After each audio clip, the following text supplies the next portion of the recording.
So, sir, we are just waiting for last minute to join the participant, and then we can start.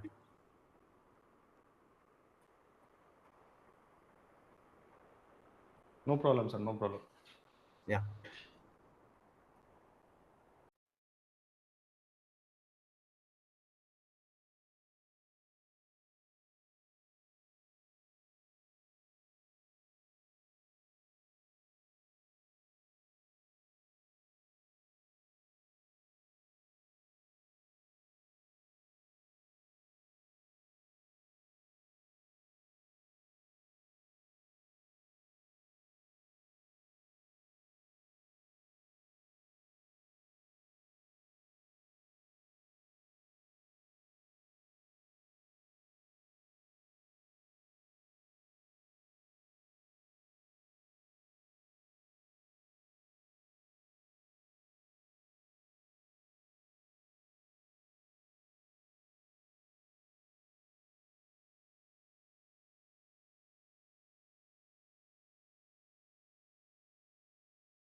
Yeah. So,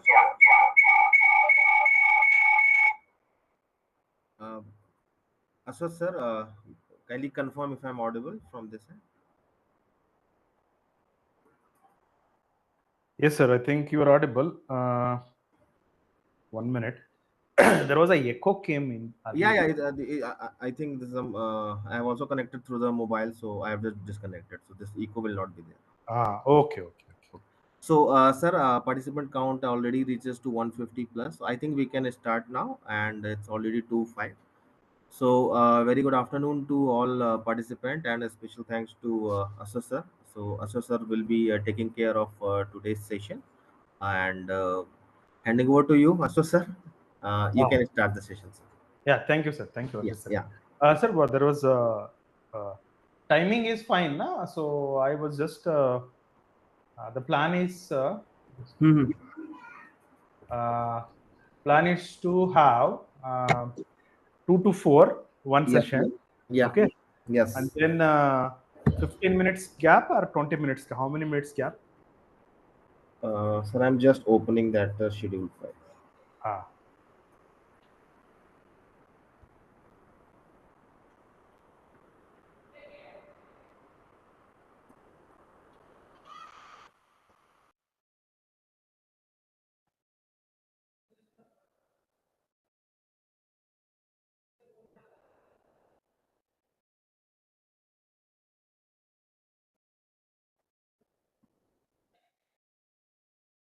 Yeah, sir. So according to the schedule, we have 2 to 4 lecture that is on quantum statics, and 4 to 5 we have the discussion on Bose-Einstein distributions, and you can announce the break based on your convenience, sir. 5 minutes, 10 minutes, 15 minutes.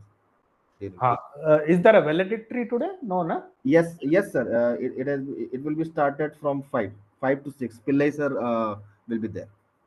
No, actually, Pillai sir said I can have even 5 to 6, Mm-hmm. and valedictory would be somewhere around 5 o'clock, maybe 4 o'clock for 15-20 minutes. I don't know. Maybe 5 o'clock, maybe 15-20 minutes. Okay, And okay, sir. So, what we can do, sir, you can start this 2 to 4 session, and in between, I'll just contact Pillai sir and will confirm what are the yeah, schedule. because I have planned for 4 to 6 also. Okay, sir. Okay, 15 sir. to 20 minutes gap. Okay. Okay, sir. Okay, sir. Right. Okay, well. Yeah. Okay, so yeah. Hello, everyone. Very good afternoon to you once again. Yeah, right. Uh, so let me start the session. Let me share my screen.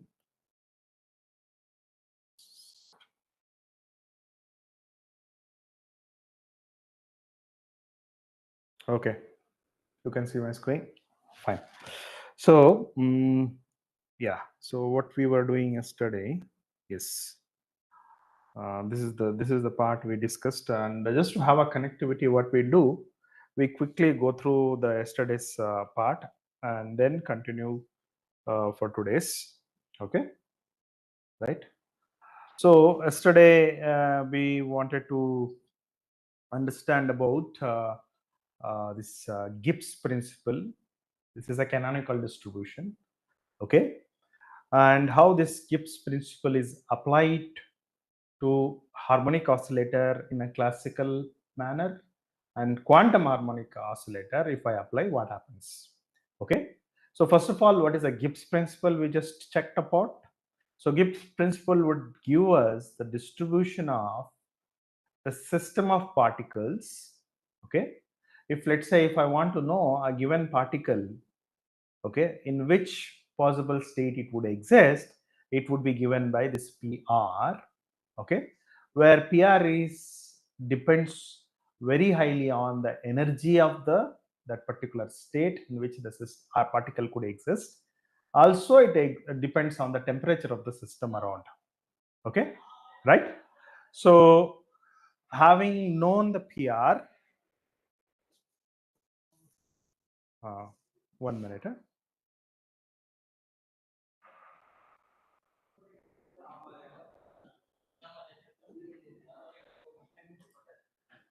Just a minute.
Yeah, I'm sorry, guys. There was some call I had to take. Okay. Yeah. So, right. Where are we? We are here. Okay. So, I'm sorry. Yeah. Gibbs principle we took. We wrote the probability distribution, and where the denominator involves a partition function. Okay. So the moment you know partition function, you can do a lot of things, right? You can find the mean energy, you can find the mean number of particles with that particular energy, all those things you can do. So just to see the nature of probability, we exposed for different values of temperature and see how the curve varies. Okay. So interestingly, what we see at a very low temperatures, okay, the lower energy states are more probable, higher energy states are less probable. So if you increase the temperature to higher and higher values, what happens? More or less all the states becomes equally probable. You see the brown curve with the temperature 5. 5 is not in Kelvin, 5 is in the units of Planck's Boltzmann constant, kb. Okay. Now that Gibbs principle distribution or principle, whatever we call, if we want to apply to a harmonic oscillator, right? So I have added, let me show you. Okay. So in the support, like in the canvas, I have added a supporting material. Okay. Since we might not have a time to get into how harmonic oscillator is actually comes with this kind of a formula. Okay. For that, I have added a supporting material. Okay. Please go and check it. It discusses everything. Okay. Right. Now, classical harmonic oscillator, this is the how it looks like. Kinetic energy is first term. Potential energy is the second term. Okay. Now, as the probability distribution, which we know as per the Gibbs principle, you substitute E into it, and just to do a rearrangement, okay, right? What you see is the double integral in the position and momentum. When I change the small variation in energy into small variation in space and small variation in the momentum, that conversion factor we discussed yesterday. Okay. And it is actually two double integrals where two quadratic terms are there, p square and x square is there. So straight away you can say the first term would contribute half kbt, second term contributes half kbt. Together it becomes a for the energy kbt. Okay. So just to know what is this Planck partition function would look like, we want to do the integration explicitly. So it is a Gaussian integral. Okay, these are called Gaussian integrals.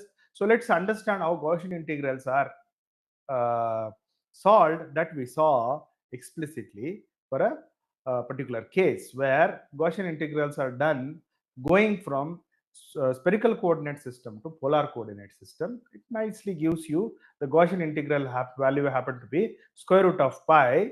If there is a factor multiplying into variable here, if the x only minus x square is there, I'll get a square root of pi.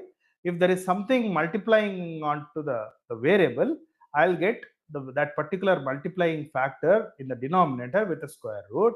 Okay. So that means for me, whatever integrals I have, for example, in the case of kinetic energy, I have a constant beta by 2m as a multiplier to p square. So that would come in the denominator as a square root of beta by 2m. So, and similarly, you can get for potential energy also. Okay, right? So if you substitute both of them in the partition function, the partition function is a product of these two integrals. What you get is kbt by h omega. So the partition function is simply the thermal energy to potential energy ratio.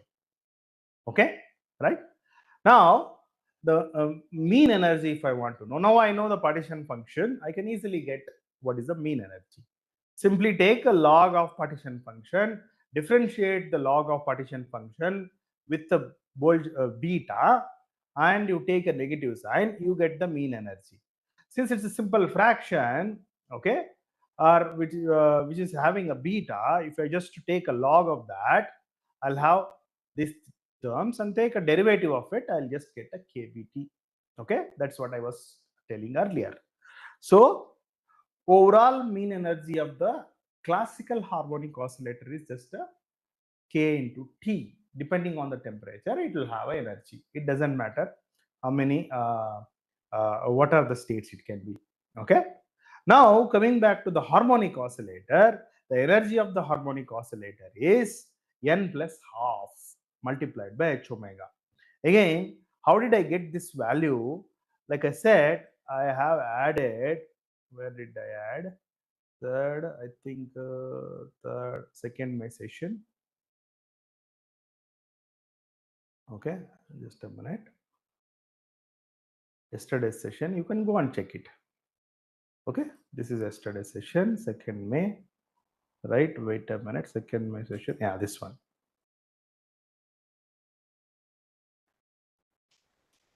Okay, I'm sorry. 2nd May, this one 2nd May. Where did it I go? First, I think definitely this should be additional part material. Okay, right? Okay, I'm somehow, guys, somewhere it is. Please find.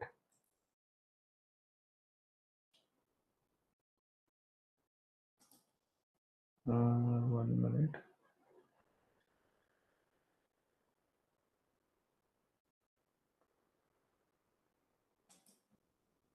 Looks like I have not. Okay, I'll check it later anyway. Okay, so the potential, sorry, energy of harmonic oscillator comes as a quantum harmonic oscillator comes as some integral multiples with h omega. Now, having known the energy, you substitute back into the partition function and just do the rearrangement. What you see is it is simply a summation with a multiplying factor. Okay, summation running from 0 to 8 exponential beta h omega, okay, to the power of n, okay, which is simply like some summation series running from 0 to infinity with x of n. Okay, if the values x's are very close to 1, I can just simply convert that into summation show. I can show that 1 over x, 1 over 1 minus x.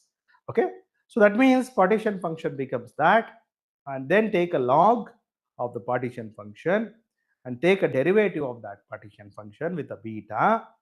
Okay, and then I can find the mean energy. Okay, so the mean energy comes out to be this. Fine. Now, for various cases I discussed, when temperature is very slow, very small, in that case, beta h omega goes to infinity. So the second term is not going to contribute at all as it goes to 0. So the mean energy is h omega by 2. That's all. For a larger temperature, what happens? Beta h omega is very small. Okay, so that means exponential beta h omega, whatever I have, that is much very close to 1. So I can just assume exponential function as exponential minus exponential x as 1 plus x.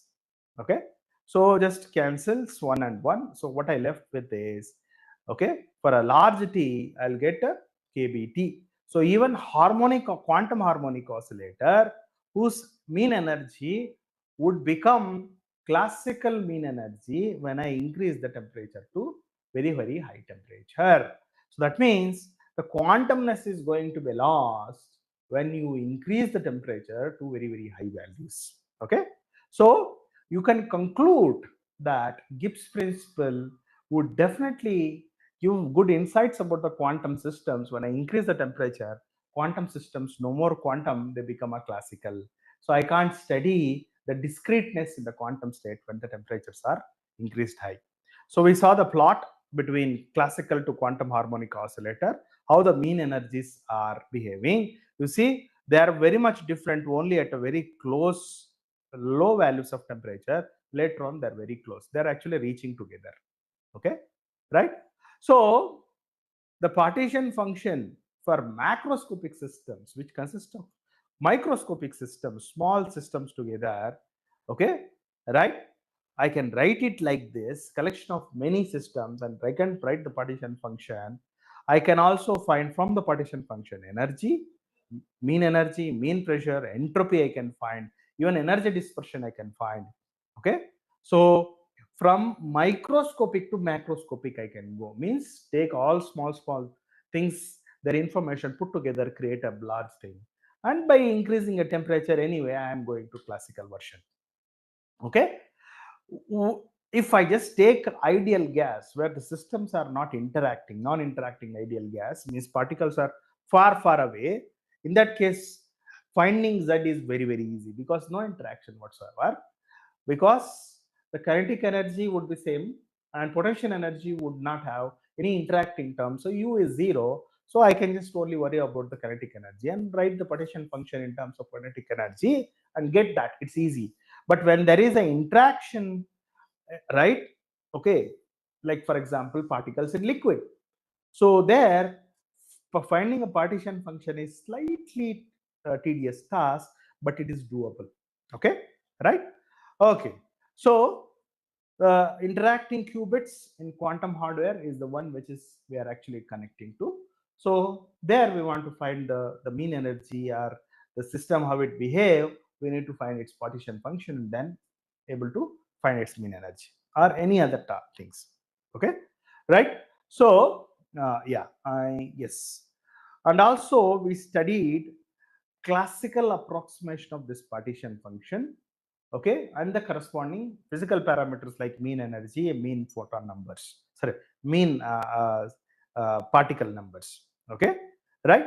So in general classical limit, if I want to write energy, I'll write in terms of position and momentum parameters, and I'll put substitute in and I'll get z, okay, right?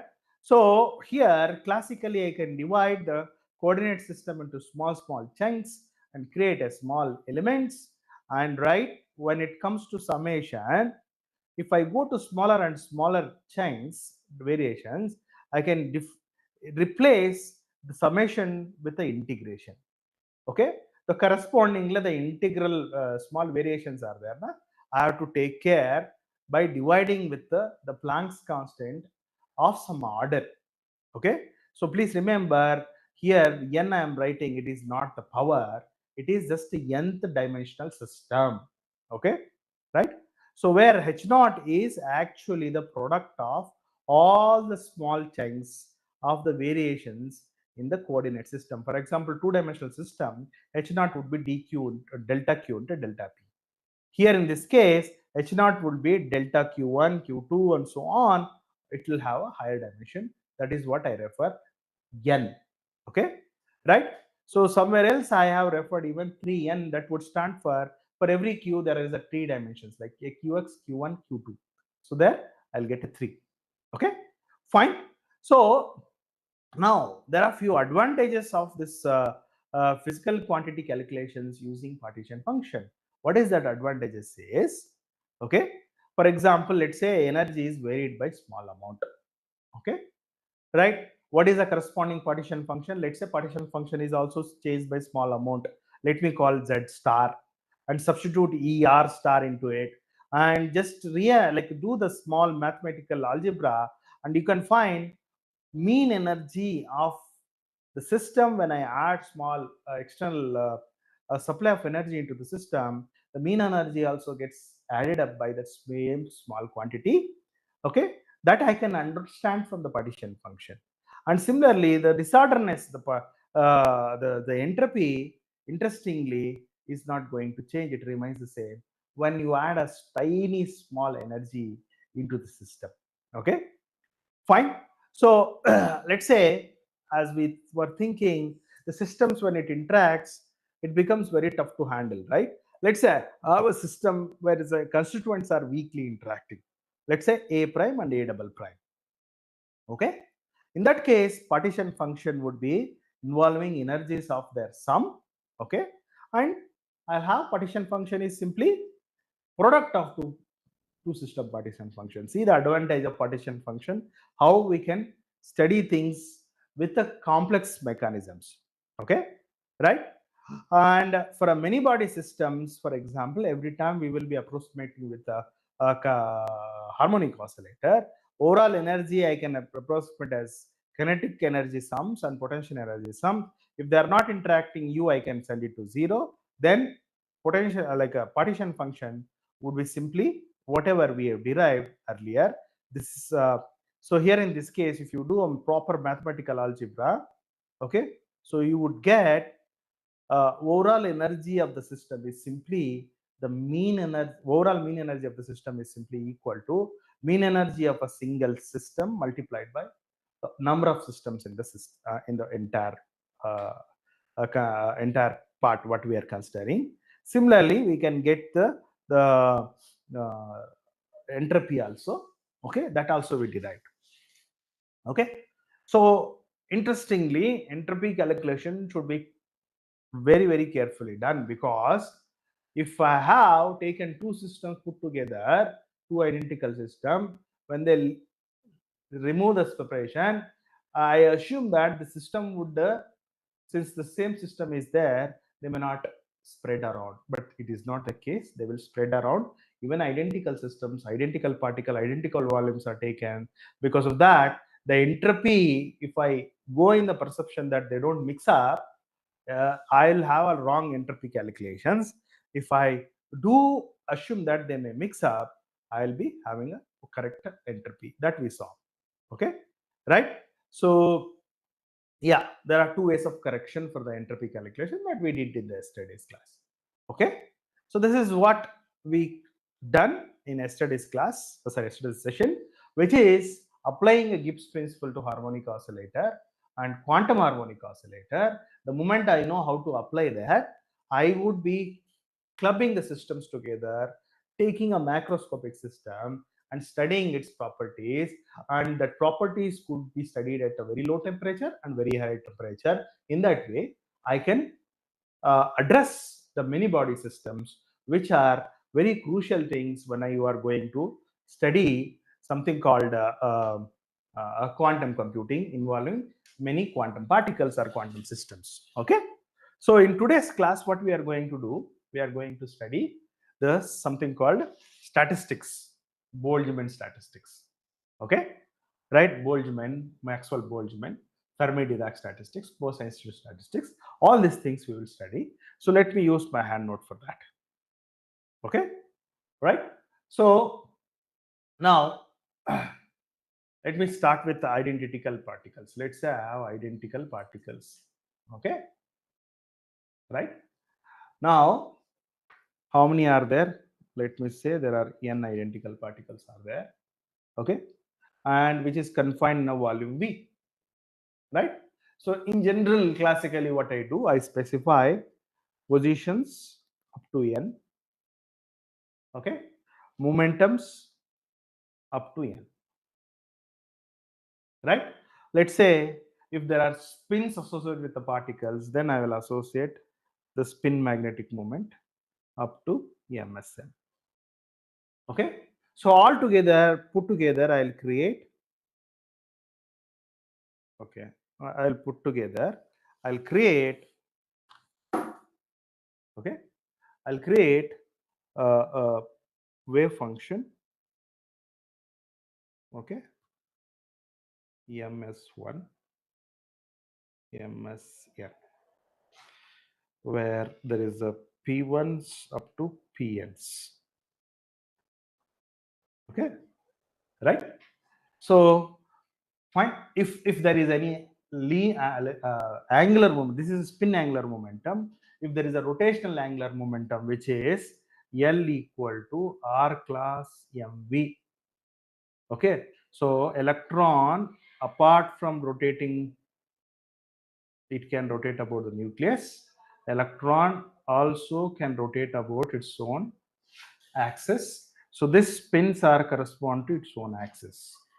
If the electron, if I'm talking in terms of its rotational dynamics, I'm considering with respect to nucleus, in that case, I have to also include some L1s, L2s up to Ln, orbital angular momentum coordinates, like other quantum numbers. Okay, right? So now question is, they're identical. Okay, identical. But if you have classical scenario, right? Classical scenario means what? Classically, I can see things and perceive. For example, I can see my mobile and touch and feel. I can know what is the difference between my mobile to my calculator. Okay, right? So let's say let me take few particles. Few particles. Let me say Q1, Q2, Q3, Q4, Q5. Okay, right? Now, as I'm seeing things in the classical perspective, let me interchange Q1 to Q3, Q2 to Q3. As I know, the like arrangement of Q1 to Q5, when I interchange, I'm going to get a different quantum state the moment I interchange, because I can easily notice, because for me, classically things are distinguishable. sorry.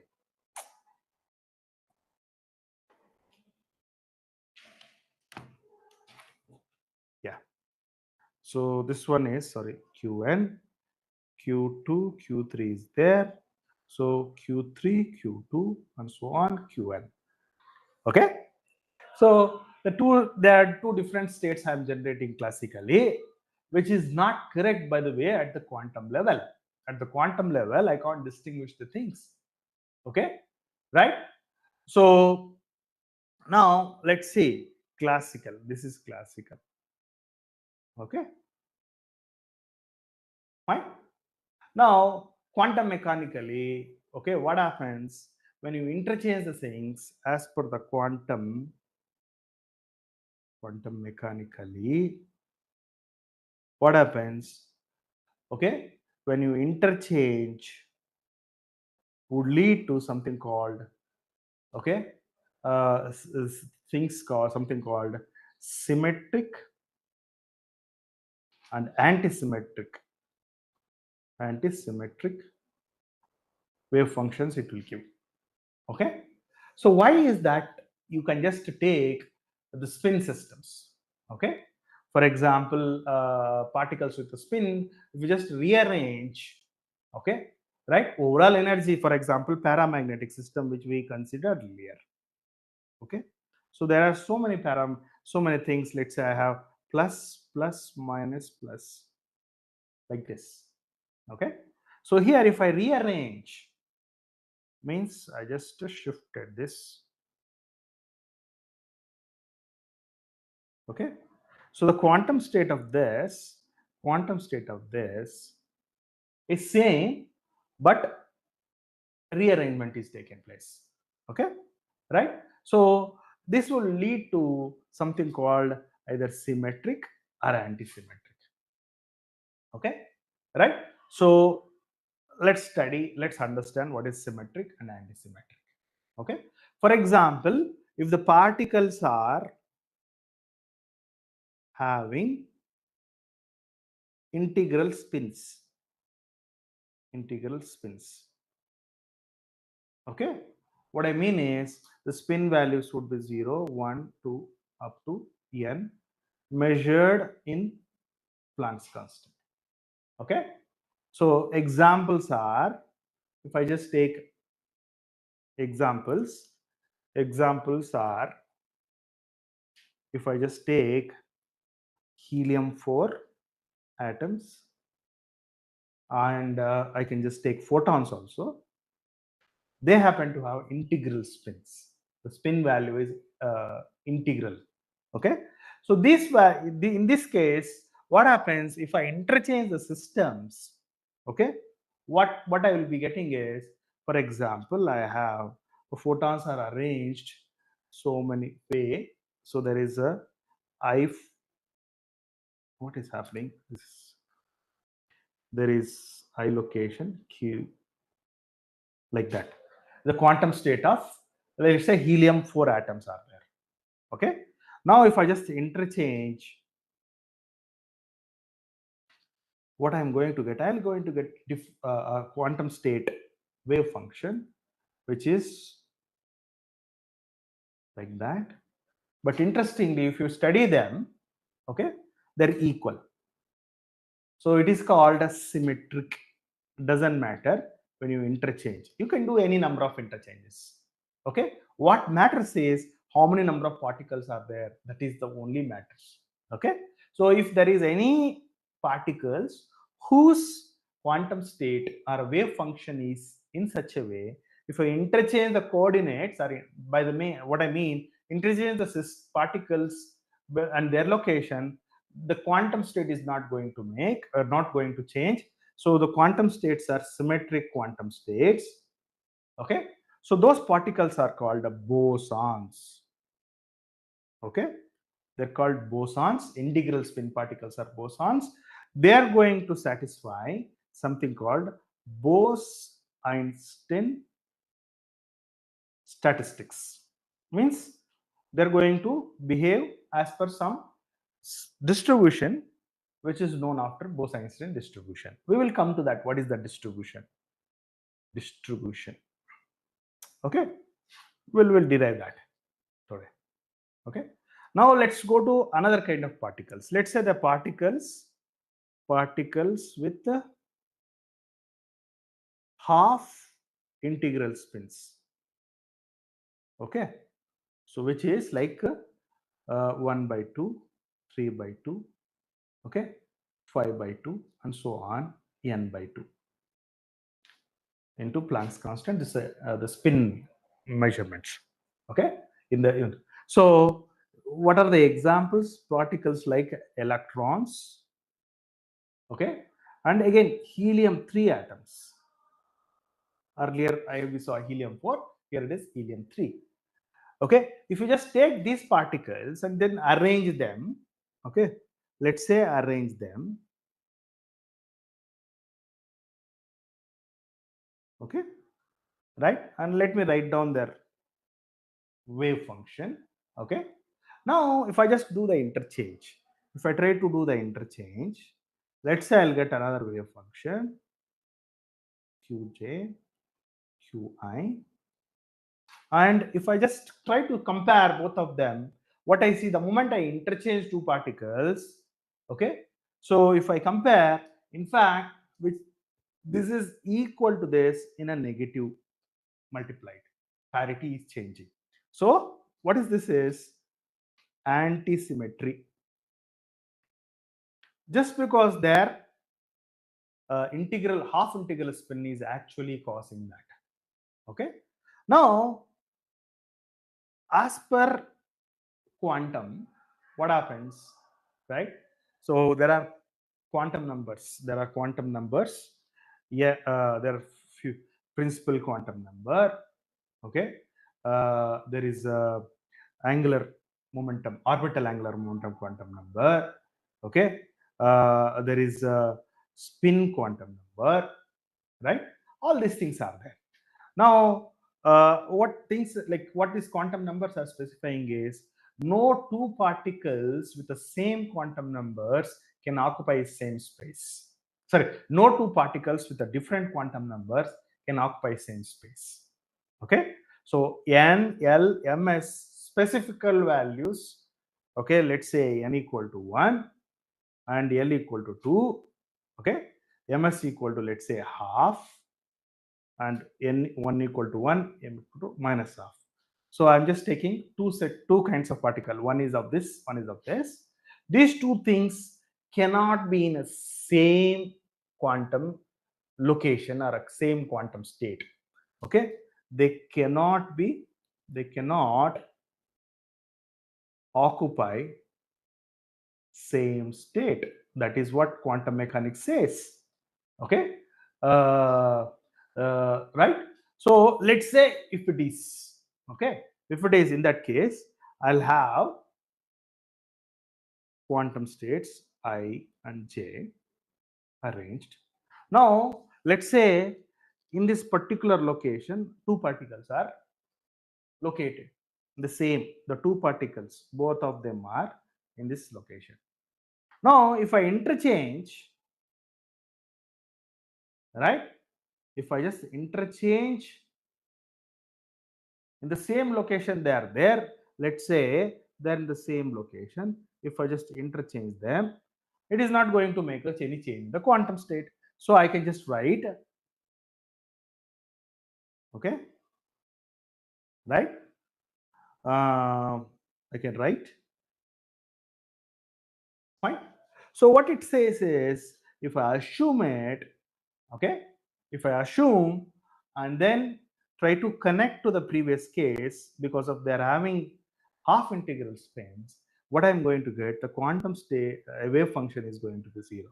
What it means is there will be no chance two systems, two particles with a different quantum numbers can occupy same quantum state, same single particle state. So that is what the conclusion you are going to drive. That is actually called Pauli's exclusion principle. Okay, these things are very much important when I am going to build the statistics, both like a Bose-Einstein statistics or I'm going to build Maxwell-Boltzmann statistics or Fermi-Dirac statistics. Okay, right? So let's try to understand them one by one. Fine. So let's say I have two particles. Let me call particle A and particle B. Okay, particle A can exist in, let's say, S is equal to 1, 2, 3. Particle B also can exist in S equal to 1, 2, 3. Okay, the state. Each particle can exist in three different states represented by 1, 2, 3. Okay, now classically, what I have Max Boltzmann statistics. Means classically, the particles are distinguishable. Number one, distinguishability. Okay, so I can see what is A and B. Okay, right? And as per the classical physics, any number of particles can be placed in same state. Okay, doesn't matter. There is no quantum numbers here, so any number of particles could occupy same state. Okay, these are the two very much important implications. In this case, let me see what are the possibilities. Okay, what are the possibilities? Let me have a table. Okay, okay. So let's say S value, S value, right? Okay, right? No, sorry. Let me take R value. R would stand for different states. Okay. Now here, when S equal to 1, 2, 3, R equal, so okay, R runs in this way, downwards. R equal to 1 state. Let me say both A and B are in same. S is equal to 1. Nothing here, nothing there. Another state is both are in second. Third one is both are in third. Okay, the possibilities which I am looking at. Okay, right? And now one set is done. Another set is, let's say A is in 1, B is in 2. Okay, B is in 2, A is in 1. Okay, I have 4, 5. Okay, 6, 7. Let me see. Nothing here on state 1, but occupying in state 2 and 3. Okay, I have two more states. And 8 and 9. Let me take. Okay, here A is in 1, B is in 3, B is in 1, A is in 3. Okay, right? Classically, if you notice, I have arranged two atoms, okay, two particles which can exist individually in 1, 2, 3 state. How many possibilities are there? There are 9 possibilities. You can simply say 3 square is equal to 9. Two particles of 3 states. There are 9 possible states, 9 possible accessible states. Accessible, you can say, for this. Okay, this is what the Boltzmann statistics is, Maxwell-Boltzmann classical system. Okay, now let's come to quantum case. In the quantum case, let me say Fermi-Dirac statistics. Okay, Fermi-Dirac statistics in the sense, okay, the particles are going to possess uh, integral spins. Sorry, off integral spins. Okay, so off integral spins here. Number one property quantum mechanically is particles are indistinguishable. Number one. Number two is, okay, only one particle per state. Okay, they cannot occupy more than that. Okay, that means what? If I have to arrange the same table here, R S, okay, S1, 2, 3. Since particles are indistinguishable, I can't call it A and B. I have to say A, nothing. And indistinguishability, so interchanging is not going to give any state. A, A. Okay. How many states are available? Accessible? 1, 2, 3. So as per Fermi-Dirac, this is the scenario. Okay. Now let's take BS, Bose-Einstein statistics. What Bose-Einstein statistics says is sure indistinguishable. Okay. Another property is they can occupy multiple, could occupy same state. This is going to be a key. Okay. Now if you see, okay, R and S, 1, 2, 3, right? Number one, both in a first state. Okay. Nothing, both in second, both in third. Okay. Is it? No, few more.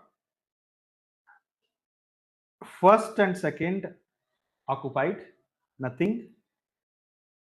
Second, sorry, the first and third occupied.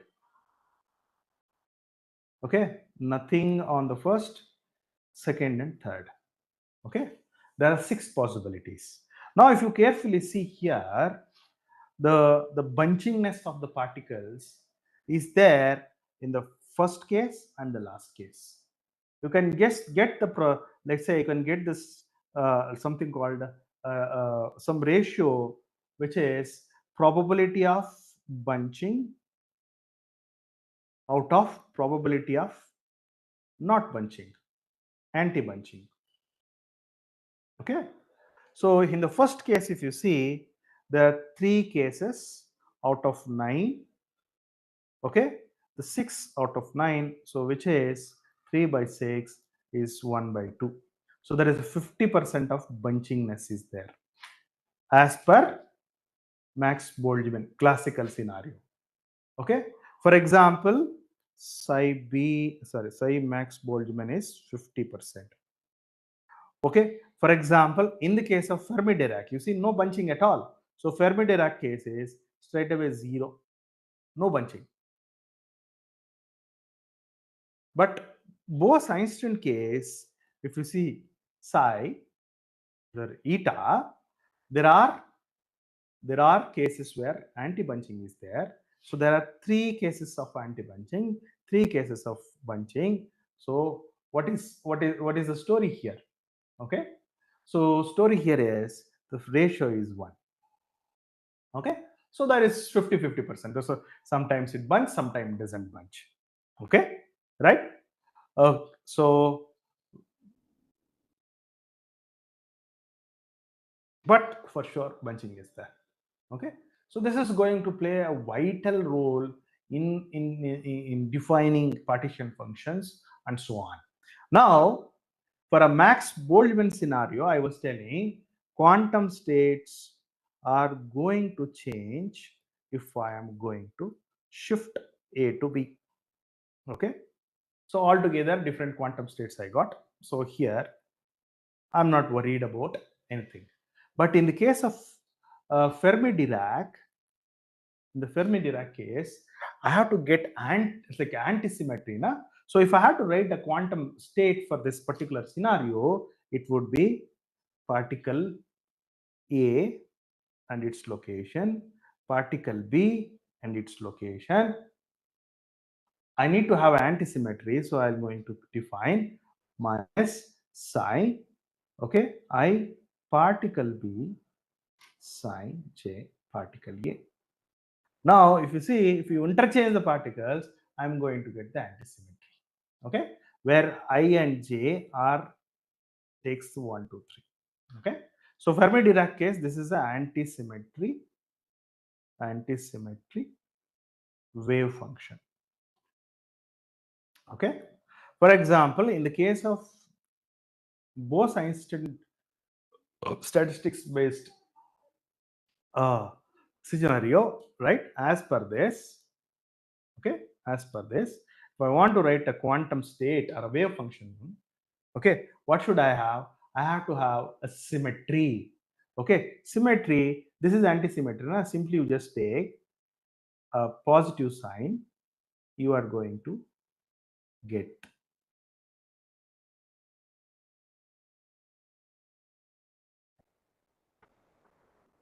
Okay, that's all. Right? How many types are there? 3 types. We just saw already. How many types of this are there? 6 types. We saw already. Okay, so there are, these things are specific, sorry, these things are 3 types. Another 3 types are simply IA, QA. This is a QA, QA, psi J, QB. Okay, right? So we just saw the both the cases here. Anti-symmetry. Fine. Now, identical particles. How I am going to get the partition function? Okay. For example, many particles I am considering, not 2 anymore. I will take so many.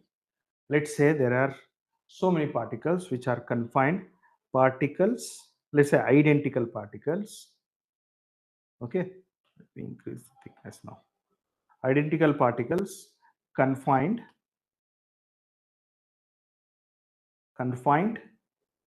to a volume V and temperature T. Okay, so each particle can have a state R with energy ER. Okay, and how many particles can exist in that state? Let's say NR.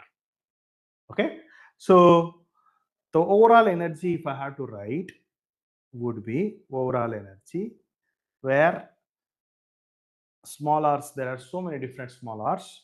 So small r's, let's say R1, R2, R3, R, I am not saying how large, because it can go for very large.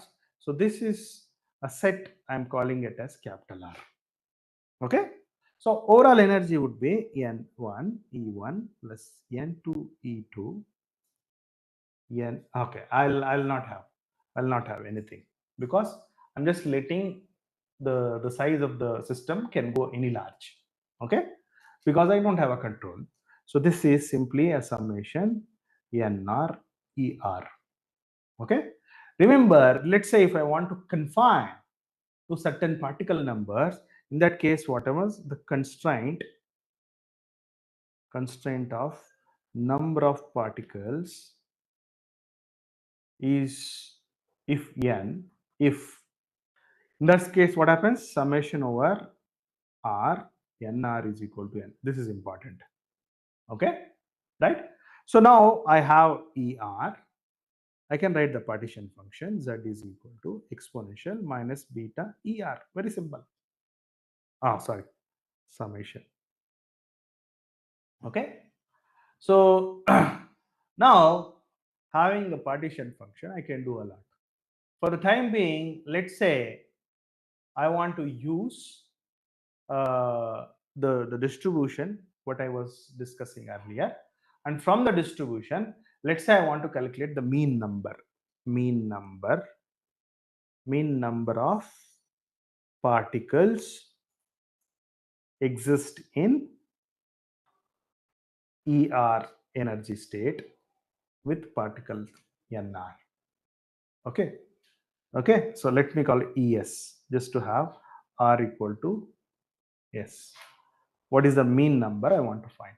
Okay, so mean number, how do I do?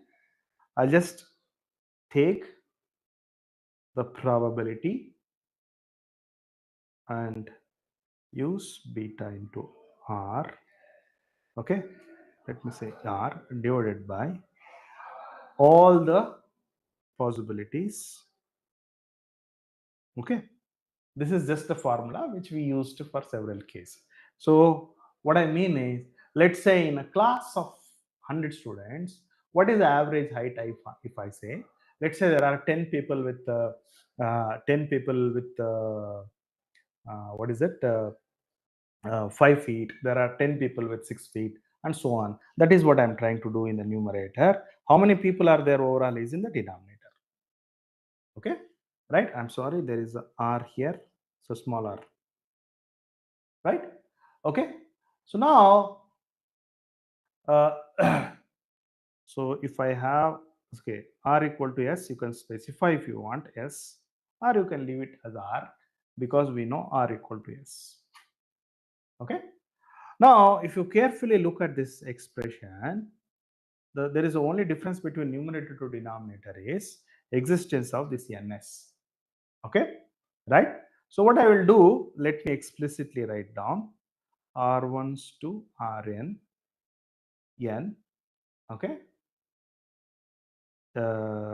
ens e to the power of minus beta e1 n1 plus e2 en2 and so on. Okay, divided by the same thing. Only this factor is not there. Okay, very good. I have this. The z is this. Okay, if I carefully look at this, what I notice is, okay, what I notice is, if I just take a denominator, okay, if I just take, sorry, this is a, sorry, this is, what is this? This is a average. Okay, I also write sometime like this. Why? If I just take a denominator, which is a partition function, by the way, you just take and you just take a, sorry, log of partition function, which is this thing, and you divide it, they derivate with minus, okay, and log z, and what you get is, interestingly, okay, the average is actually equal to minus dou by beta. This we derived yesterday. Sorry. Okay, okay. Not okay. See, I want to derivate with the DES. Okay.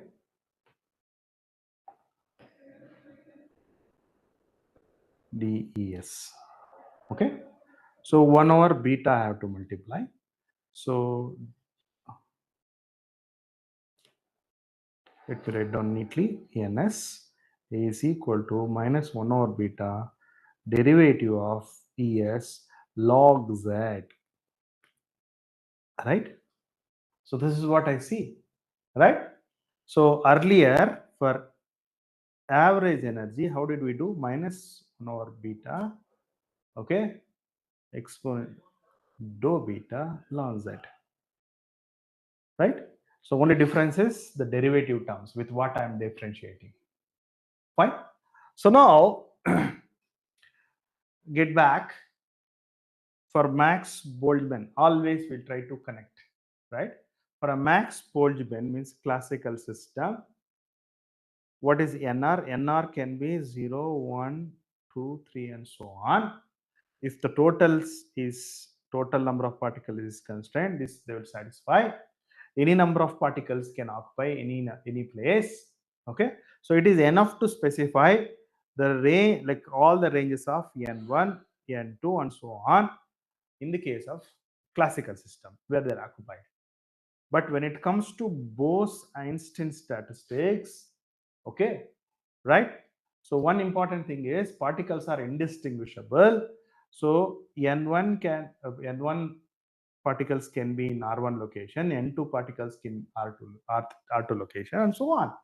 So here, for example, you take photons, okay, any number of particles in the same location, okay, right?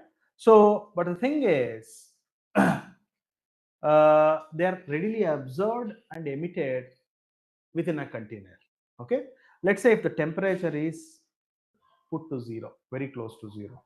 Okay, in that case, particles would occupy what? Lowest energy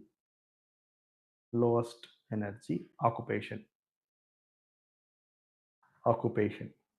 Okay, that means let's say call lowest energy is E low is some E1.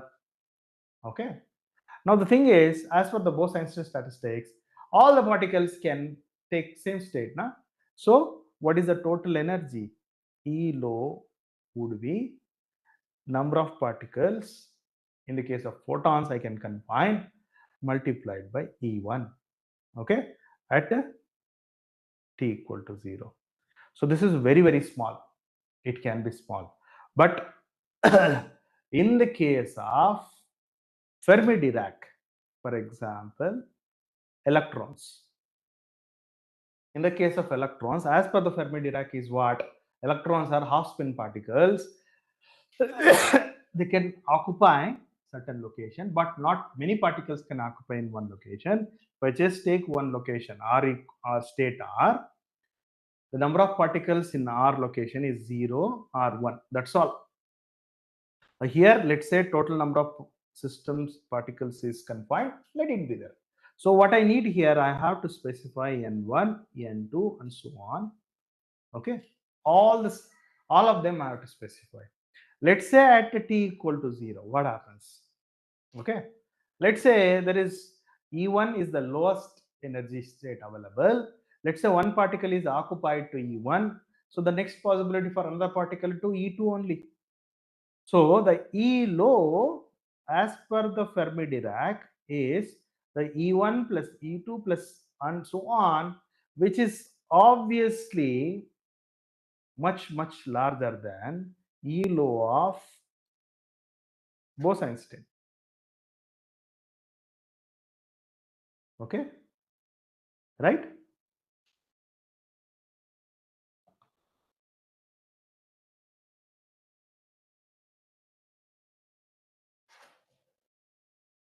Okay, wait a minute.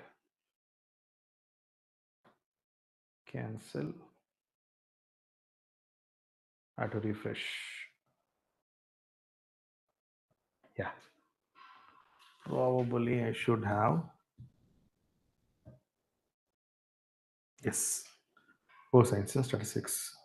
Okay, so that is the difference between whether we are seeing particles from the classical picture or classical perspective, or we are seeing the particles with a quantum perspective. In the quantum perspective also, whether we are seeing the particles of half integral spin or particles of integral spin, it is going to make a lot of difference. Okay, so in general, okay, for example, in general, I know the partition function, right?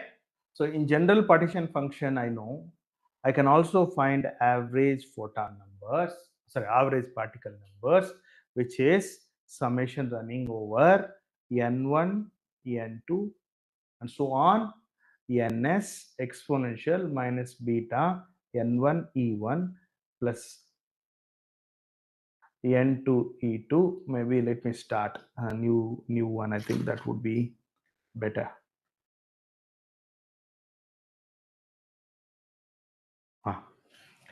So in generic case, I am going to derive generic scenario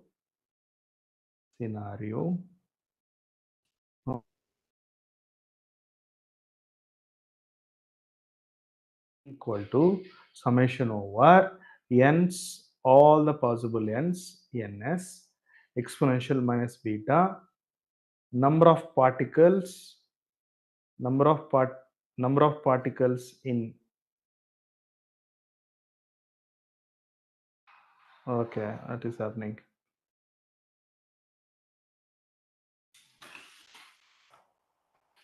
Number of particles in E1 state, a number of particles in E2 state, so on. In the denominator, I have same with just no ns. Okay.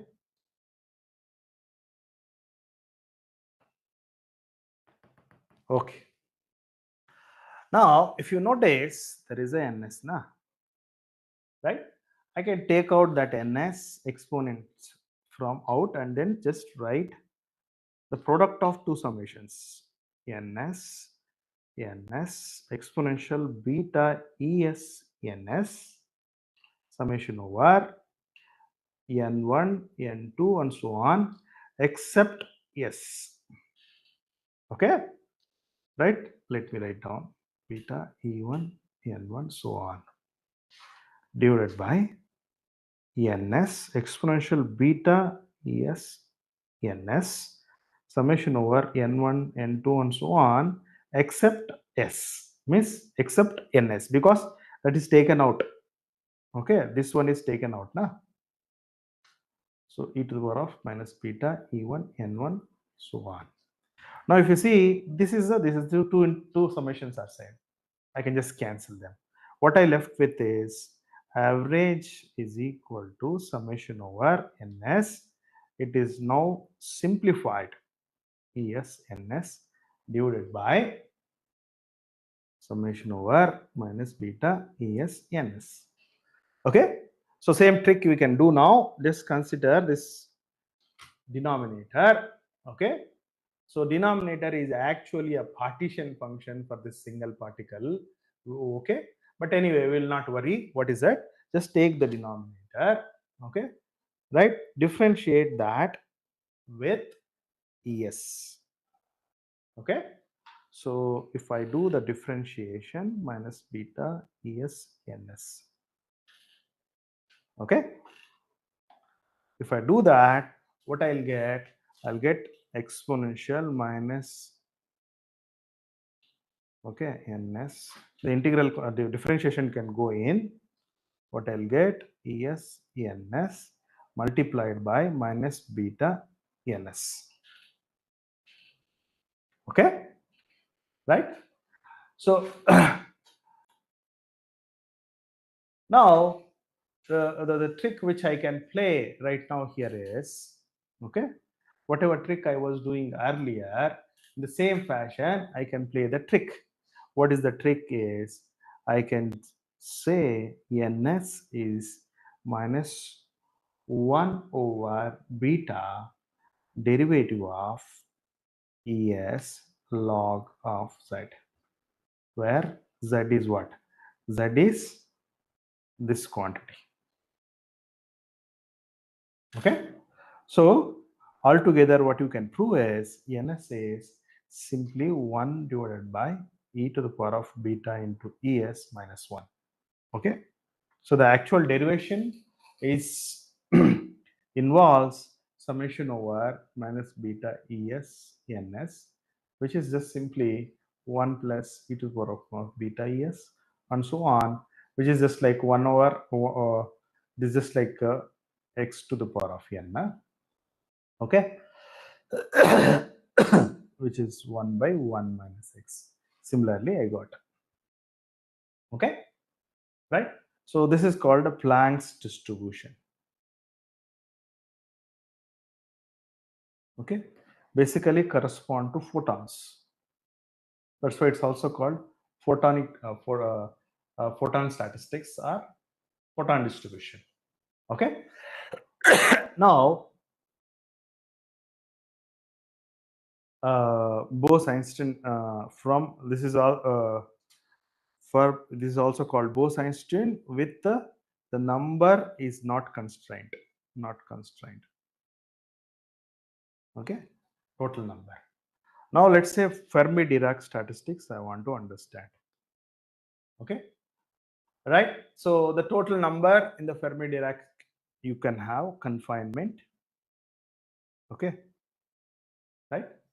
And here nr can only take 0 or 1. Now average mean number, particle number would be what?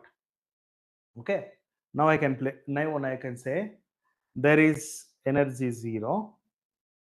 Okay, there is a not energy 0, there is no particle, right? So there is no particle nr equal to 0, right? No particle with energy 0 plus, right? So there is a particle nr equal to 1 with some energy. Let's say E is equal to 1. right? So divided by both the sum, right? So E equal to 0 case plus uh, E equal to, sorry, NR equal to 0 case plus NR equal to 1 case, both the cases. Okay. So if I have to write down explicitly, what I'll have is 0 plus, in terms of partition functions I'm writing, there are n minus 1 particles occupied particular orbits. Okay, right? So there are all particles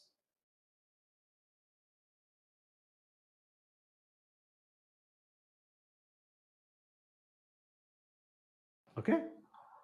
So what is this first term here is x, like all particles could, all n particles could be arranged in all the states.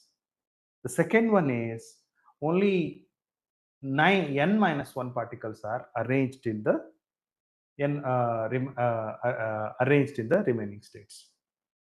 Okay, so so what I'll do, we can relate the z partition function with the n to z partition function with n minus 1, right?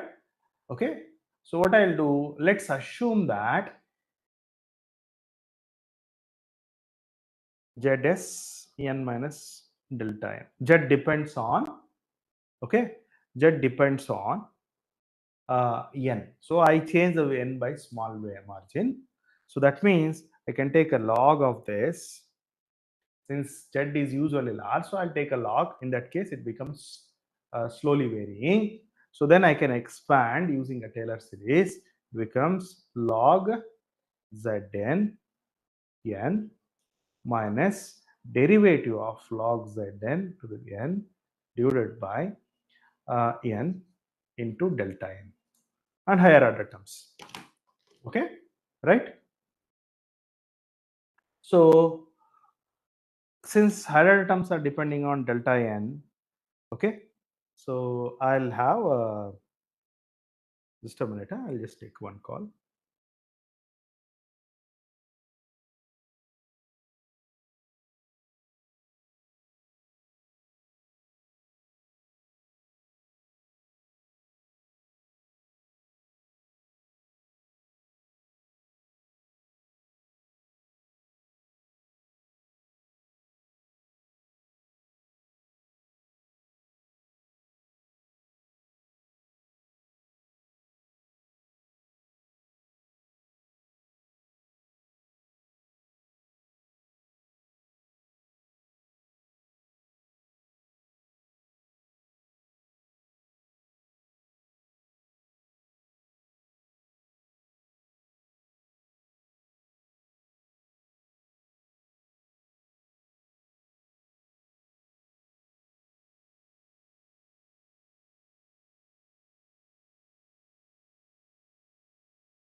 Yeah. Okay. So yeah, we'll take a break at 4 o'clock, and then uh, I'll ask Alexa to do the this valedictory, and then we will start at 4:30. Okay, fine. So yeah. Let me get back. Right. So where are we? We are just trying to connect ZS variation in numbers, right? Variation. Okay. So here higher terms are neglected. Okay. So if I just take delta n equal to 1, so what I'll get log ZS n minus 1. Okay.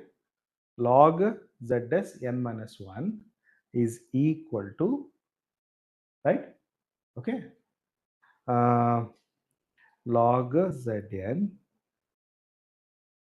minus derivative of log Zn divided by Zn. Okay. Now what you can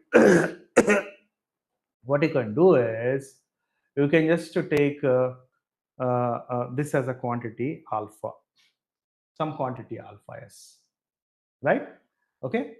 So if I just replace that as a alpha s, which is a derivative, and then take the exponential on both the sides, what you get is zs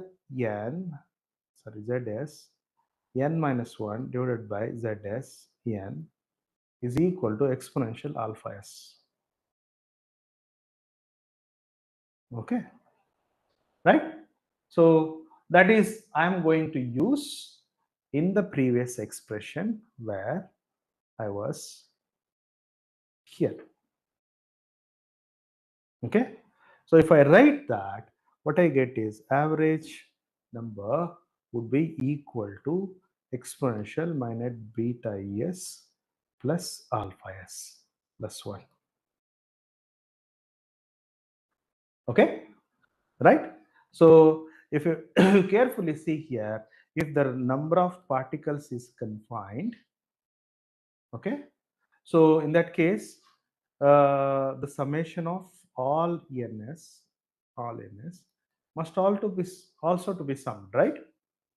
Okay, so that means this quantities must be much smaller than 1. Okay, that means ns are always smaller than 1. This is a classical limit. Sorry, this is a Pauli's exclusion principle. Pauli's exclusion principle, where only one particle per each system. Okay, right? So now I can do the same case. This is a Fermi-Dirac, na? Fermi-Dirac for a Bose-Einstein statistics without any constraint. This constraint is not there. If that constraint is not there, what happens in that case? Okay, so for me, as per the Bose-Einstein statistics, particles are indistinguishable. Okay, but uh, they may occupy let's say multiple so okay sorry I'm sorry Bose-Einstein statistics, particles are indistinguishable. Okay, and they can access the states with particular energies. Okay, right? So any number can occupy. So let's say I have energy 1. Okay, let's say I have energy 2. Okay, er can vary, right? So according to this, there is, let's say, n particles if it can occupy. So this would be minus beta e s into 1. Okay, sorry, this is n. If corresponding to er there is one particle, okay, corresponding to er there is one particle, corresponding to er there are two particles with a different energy. Okay, right? So in that case I have zs n e to the power of beta minus e, two particles. Okay, so that means I can write down the average energy as, okay, 0 zs n plus exponential minus beta s.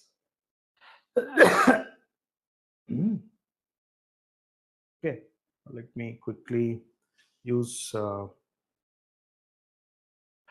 I'm sorry.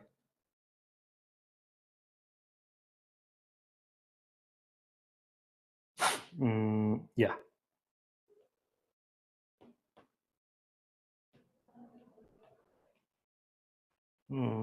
Yes. Yes. This is the part I was referring. So here you see.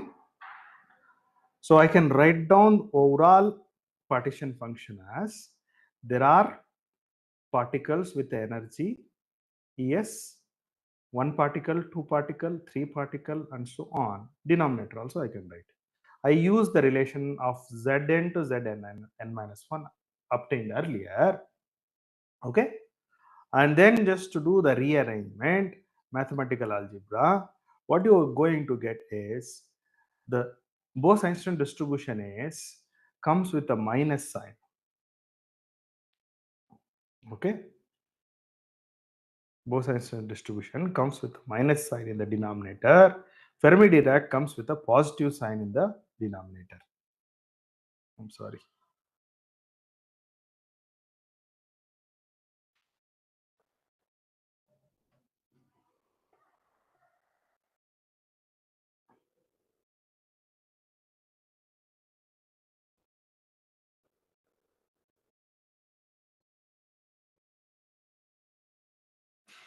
Where are we? We are at the page number.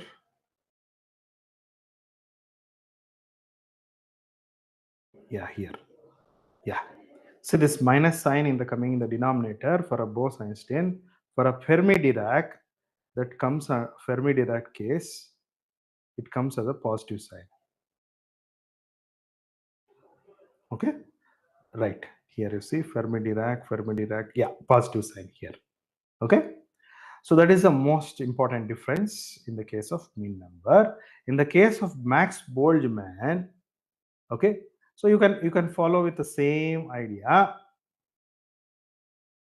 You can just follow with the same idea.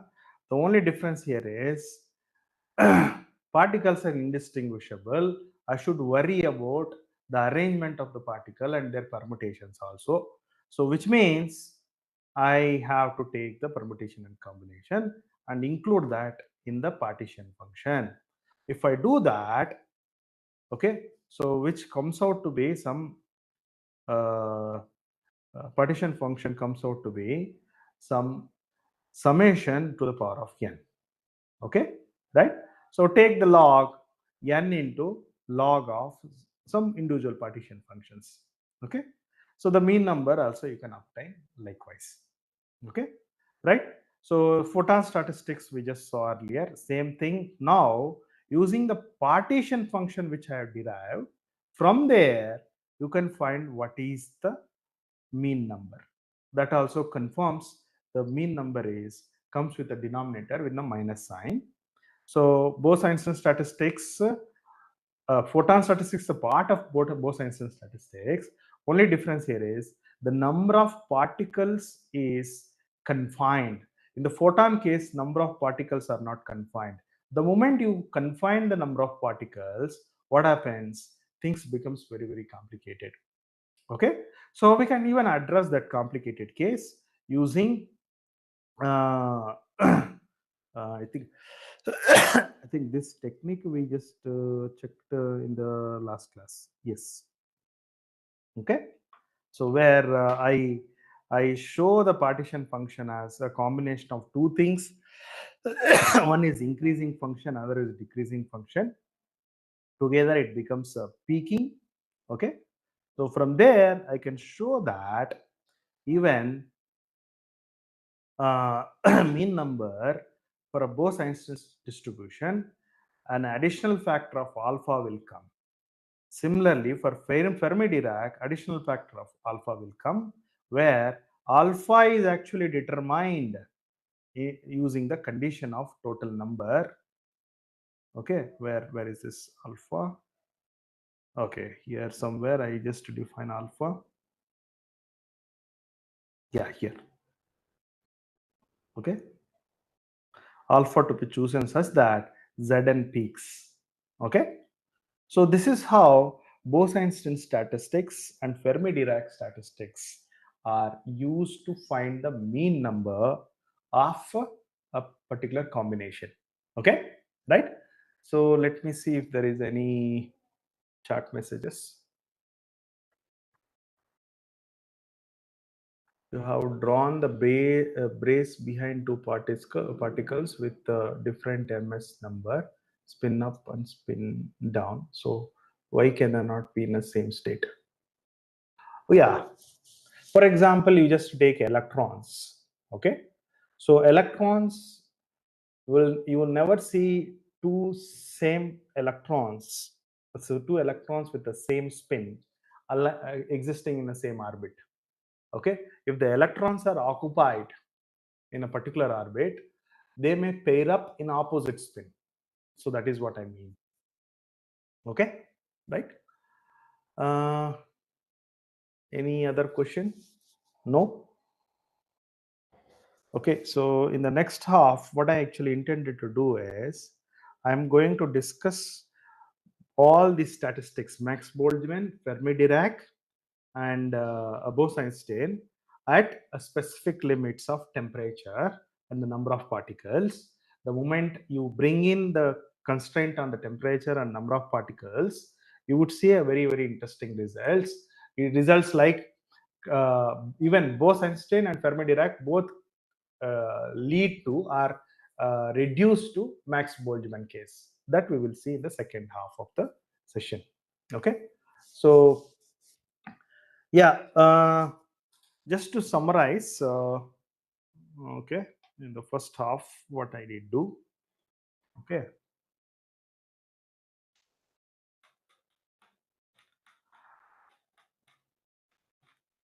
Right. This is the entropy calculation. I think yesterday's entropy calculation I have also added just for clarity into the today's first half session derivation case. Okay, so you can just use that. Okay, all right. So there is a chat message. It was a small remark at that slide. Thanks for okay remaining it, making it sure. It's fine with everyone now. Pauli exclusion principle does not apply for a particle used to create a qubit. Is it correct? No, actually. The moment you are going to talk in terms of quantumness, okay? So quantumness means qubit means what? Qubit can be photons, qubit can be electrons, or qubits can be ions, trapped ions, or atoms. So when I'm specifically talking about the qubits of electrons realized out of electrons, so there Pauli's exclusion principle going to matter. Okay, but if I'm isolating the electron out of an atom and keeping in a trap, that will never come into the picture. Okay, right? Fine. Any other question before I summarize? Okay, we can do one thing. Pillai sir, are you there? Can you have a valedictory with a break now? I have this NEET discussion, NEET exam preparation meeting is going on. I'll just take for 15 minutes break and then I'll come back. Yeah, hello sir. Am I audible? Yeah, you are audible. Yes, yes. Yeah, sir. Can you please come up again? What is See, now our institute NEET preparation Yeah, exam, yeah. NEET exam preparation meeting is going on. It was Mm-hmm. also very important. It was Okay. not as per the plan of our FTP. So Mm-hmm. if you can give me like 15 to 20-minute break, or we can start at 4 o'clock. Okay, okay, fine, Okay. sir. So you can have valedictory now instead of 4 o'clock. Okay, okay. So, no, sir, actually, we have planned after the session of this electric session. So, if you Four. want, you can take a break and we can start from 4. We'll start at 4. Okay. Okay, okay, So we'll take a break okay. now. Okay. right? Okay, sir. So all the participant, I request all of you to please rejoin at 4.